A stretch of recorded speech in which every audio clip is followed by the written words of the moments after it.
بسم الله الرحمن الرحيم والصلاة والسلام على مولانا رسول الله وآله وصحبه. Je continue la série numéro 2 de thermodynamique 2 et je commence par l'exercice 1. Cet exercice, comme on l'avait signalé avant, aborde un écoulement polytropique de l'air dans une conduite à section variable. L'air étant considéré comme un gaz parfait de masse molaire 29 grammes par mol, la conduite cylindrique d'axe OZ, sa section est variable. Les données de technique de l'entrée sont la vitesse de l'air, la température et la pression. Le débit massique c'est 3 kg par seconde et les données de la sortie sont la vitesse et la pression. On admet que l'écoulement est polytropique de paramètre P égale 1,5.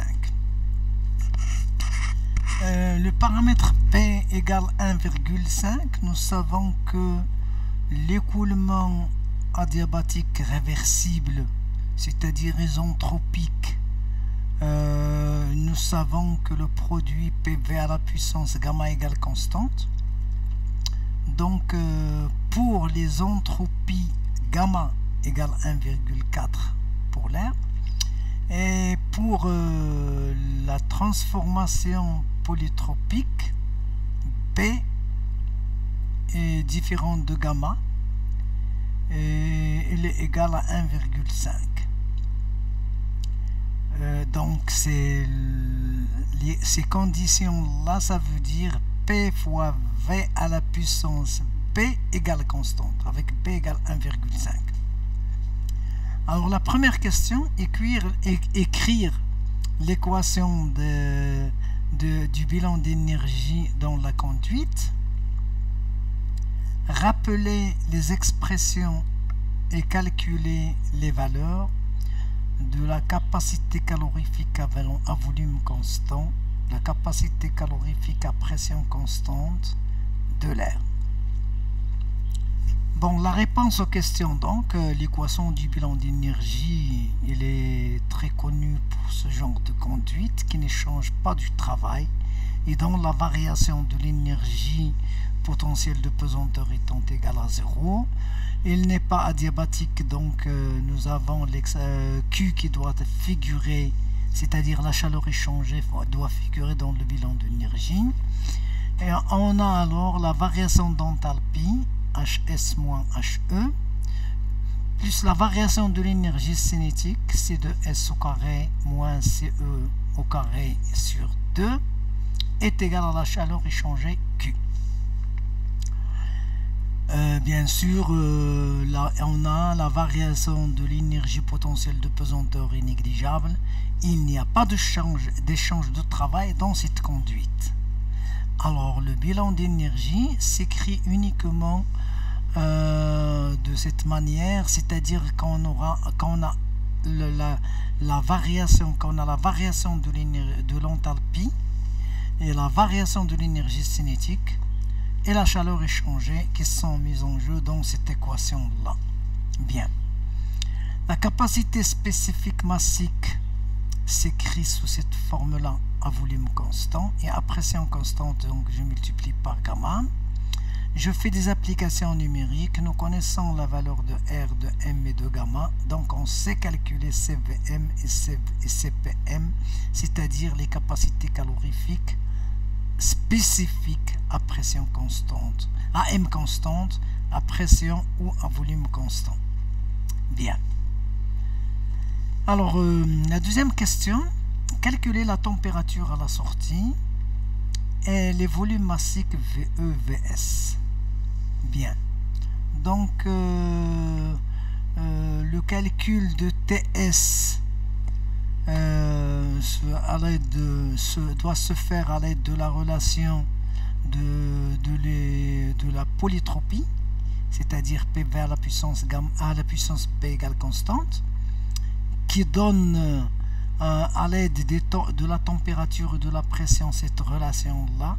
Donc TS est égal à TE fois le rapport de PE par A et PS à la puissance 1 moins B sur P. Par application numérique, on obtient donc TS égale 606 Kelvin. Bien. Donc pour les volumes massiques VE et VS, on les calcule en utilisant l'équation d'état des gaz parfait qui donne donc V est égal à RT sur MP. Par application numérique, on arrive à ces valeurs-là. Bien. Alors la troisième question, calculer les aires des sections droites à l'entrée et à la sortie. Donc nous savons qu'à l'entrée c'est AE égale M fois VE sur CE. Par application numérique on obtient 60 cm². Et AS est égal à M point fois VS sur CS, qui donne donc 33,4 cm² par application numérique. La quatrième question demande de calculer la variation d'entropie massique. L'évolution est-elle réversible ou non? Cette question-là, normalement, il est inutile parce que la transformation polytropique est une transformation considérée comme réversible. Alors, la variation d'entropie se calcule à l'aide de cette relation-là. Nous connaissons le rapport TS sur TE et PS sur PE. Donc, CP a été déjà calculé. Donc, on peut faire le calcul de la variation d'entropie. On arrivera au résultat suivant si les calculs sont bons. Alors, l'écoulement est-il réversible? Nous avons dit que la transformation polytropique est toujours réversible, mais elle est non adiabatique. La cinquième question, calculer la chaleur mise en jeu lors de cette évolution. Donc la chaleur mise en jeu se calcule à l'aide du principe de conservation de l'énergie. Nous savons que la variation d'enthalpie se calcule à l'aide des températures, ce qui donne finalement que Q, la chaleur échangée, est égale à Cp fois la variation de température, plus la variation de l'énergie cinétique. Par application numérique, on obtient donc Q égale 140 kJ par kilogramme. Bien, donc voilà pour cet exercice. Je vous remercie. Wassalamu alaikum wa rahmatullah.